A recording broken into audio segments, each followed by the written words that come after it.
Good afternoon. Today we'll be reviewing how to remove inventory from your website by using the archive feature.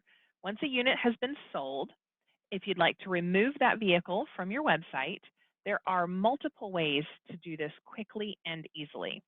First, you can select the checkbox to the left of one or multiple units that you would like to archive. Once you've selected a box, you can then click the Archive button, and that will move the inventory off of your website and into your Sold and Archived folder where it will remain. An additional way to archive a unit is to click the Actions button on the far right side of the table and click the Archive button. That will move that unit into your Archive folder as well. The third way to archive a unit is to click into the vehicle, and on the vehicle edit screen, click the Archive button across the top menu bar.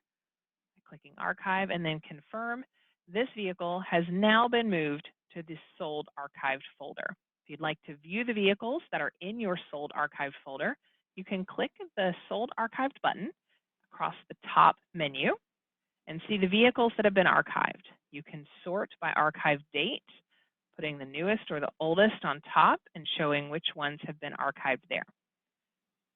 If you have any questions about archiving a vehicle or seeing the vehicles that have been archived, then removed from your website, please feel free to contact the Firestorm website support team at websites@psmmarketing.com or call us at 877-242-4472 and dial extension 223.